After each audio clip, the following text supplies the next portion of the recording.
ઉપલેટામાં ગાંધી જયંતિ નિમિત્તે આમ આદમી પાર્ટી ઉપલેટા શહેર દ્વારા મહાત્મા ગાંધીજીની પ્રતિમાને ફૂલહાર કરીને સફાઈ શહેરની સફાઈ કામગીરીને લઈને નગરપાલિકા સામે આકરા શબ્દોમાં કર્યા છે પ્રહાર। રાજકોટ જિલ્લાના ઉપલેટામાં 2 ઓક્ટોબર એટલે કે ગાંધી જયંતિ નિમિત્તે આમ આદમી પાર્ટી દ્વારા ઉપલેટાના ગાંધી ચોક ખાતે મહાત્મા ગાંધીજીની પ્રતિમાને ફૂલહાર કરી સફાઈ કામગીરી હાથ ધરવામાં આવી, જેમાં ઉપલેટા શહેર પ્રમુખ અમૃતભાઈ ગજીરા પોતાના મિજાજ પ્રમાણે નગરપાલિકાની સફાઈ કામગીરીને આકરા શબ્દોમાં કહ્યું હતું કે ઉપલેટા નગરપાલિકા સફાઈ પ્રશ્ન હોય છે, રોડ રસ્તાના કામો હોય કે પછી પાણી વિતરણ હોય, તમામ મુદ્દાઓમાં સદંતર નિષ્ફળ ગઈ છે। ત્યારબાદ તોફિકભાઈ બકાલીએ પણ પોતાની તીખી પ્રતિક્રિયા આપતા જણાવ્યું હતું કે અત્યારે રાજ્ય સરકાર દ્વારા સફાઈ અભિયાન સપ્તાહ ચાલી રહ્યું છે, ત્યારે નગરપાલિકાનો કચરો ન હોય તેવી જગ્યાએ સફાઈ કર્મચારી દ્વારા સફાઈ કરાઈ રહી છે। વધુમાં જણાવ્યું હતું કે વોર્ડ નંબર 4, 8 અને 9 માં કચરાઓ ના મસ્ત મોટા ગંજો છે તે નગરપાલિકાને દેખાતા નથી કે પછી આ વિસ્તારમાં ઓવરમાયું વર્તન કરવામાં આવે છે। શું આ વિસ્તારના લોકો ટેક્સ નથી ભરતા? એનો જવાબ આવનારી નગરપાલિકાની ચૂંટણીમાં લોકોનો જન આક્રોશ પોતાના મતો દ્વારા ઠાલવશે એવા મક્કમ નિર્ધાર કર્યો છે। ત્યારબાદ સર્વે હોદ્દેદારો અને કાર્યકરો પોતાની રીતે ગાંધી જયંતિ નિમિત્તે વોર્ડ નંબર 9 માં સફાઈ કરીને બેહરી સરકારને જગાડવાનો પ્રયત્ન કર્યો તો સફાઈ કામને સ્થાનિક લોકોએ આવકાર્યું। આ કાર્યક્રમમાં શહેર પ્રમુખ અમુભાઈ ગજીરા, તાલુકા પ્રમુખ ઉકાભાઈ નથુભાઈ તેમજ પ્રભારી પ્રંડિયાભાઈ તેમજ દિલાવરભાઈ તેમજ તોફિકભાઈ બકાલી તેમજ જયેશભાઈ તેમજ મોહસિનભાઈ તેમજ હનીફભાઈ શેખ તેમજ સહિતના બોડી સંખ્યામાં ઉપસ્થિત રહ્યા હતા અને કાર્યક્રમને સફળ બનાવ્યો હતો। જે.કે. સિંહ ગુજરાતી સાથે અર્શી આહિર, ઉપલેટા। આમ આદમી પાર્ટીના શહેર પ્રમુખ શ્રી અમૃતભાઈ ગજેરા આજે ભારતના રાષ્ટ્રપિતા શ્રી મહાત્મા ગાંધીની જન્મ જયંતિ નિમિત્તે આખા દેશની અંદર રોડ રસ્તાની સફાઈ, ગવર્મેન્ટના કચેરીઓની સફાઈ માટે આજે ઠેર ઠેર આખા દેશની અંદર કાર્યક્રમો થઈ રહ્યા છે।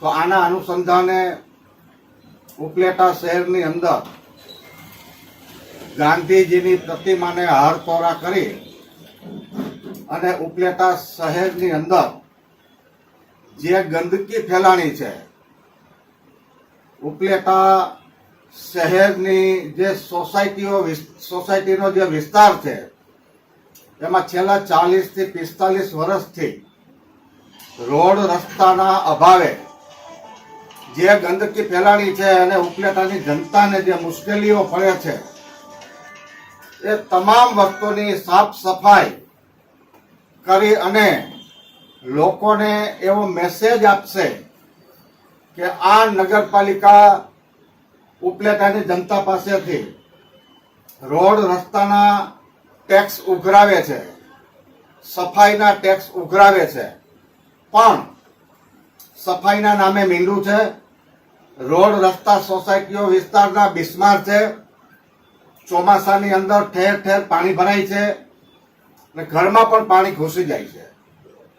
તો અમારી નગરપાલિકાને અને સરકારને એવી વિનંતી છે, આજના શુભ દિવસે, ગાંધી જયંતિના શુભ દિવસે, કે અમારા ઉપલેટા વિસ્તારમાં જે પંચાટલી વિસ્તાર છે, સ્મશાન રોડ છે, વોર્ડ નંબર 8 છે, વોર્ડ નંબર 7 છે, વોર્ડ નંબર 6 છે, એના જે પાછલા વિસ્તારો છે એમાં ભયંકર ગંદકી અને રોડ રસ્તા ખરાબ છે, તો એને તાત્કાલિક ધોરણે રોડ રસ્તા બનાવે અને ગંદકીઓ સાફ કરે।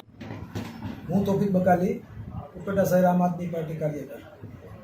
આજ રોજ 2 ઓક્ટોબર ગાંધી જયંતિ એટલે ઉપલેટા નગરપાલિકા અને ભારતભરની તમામ નગરપાલિકા દ્વારા સફાઈ અભિયાન પર્વ ચાલી રહ્યું છે, સપ્તાહ ચાલી રહ્યું છે।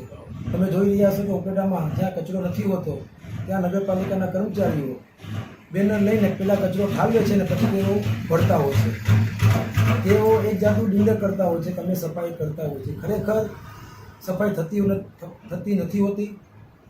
નગરપાલિકા એટલે નળ, ગટર અને રસ્તા એ સફાઈ તેમની પ્રાથમિક જવાબદારી હોય છે। ઉપલેટા શહેરના અને તાલુકાના કરવેરાથી તેઓ આ નગરપાલિકાને સફાઈ, પાણી અને ગટરની પ્રાથમિક જરૂરિયાત પૂરી પાડવાની હોય છે, પરંતુ તેઓ સદંતર નિષ્ફળ ગયા છે। આજ રોજ ઉપલેટા શહેર અને તાલુકાની આમ આદમી પાર્ટીની ટીમે ઘણા વિસ્તારોમાં જે ગંદકીના ખડકાયેલા ગંજોને સાફ કરવા માટે નીકળેલા હતા। ખાસ કરીને ઉપલેટા શહેરના વોર્ડ નંબર 8, 6 અને 9માં તમે જોશો કે ગંદકીના મોટા મોટા ખડકલાઓ હોય છે, તે ઓરમાયું વર્તન આંખોને ઉડીને વળગે તેવું હોય છે. તો શા માટે વોર્ડ નંબર 9ના રહેવાસીઓ શું કરવેરા નથી ભરતા? તો તેઓને શા માટે ઓરમાયું વર્તન કરવામાં આવે છે? તો મારી નગરપાલિકાને અને ચીફ ઓફિસરને ખાસ વિનંતી કે તેઓ ખાસ વોર્ડ નંબર 9ની સફાઈને ખાસ ધ્યાનમાં રાખે, પાણી પર સમયસર પૂરતું આપે અને રસ્તાઓને જે વરસાદના કારણે જે ખાડા મસ્ત મોટા ખાડા પડી ગયા છે તેઓને તાત્કાલિક પૂરે અથવા તેઓને હંગામી ધોરણે જે કરવાનું થાય છે તેવું કરી આપે. ધન્યવાદ.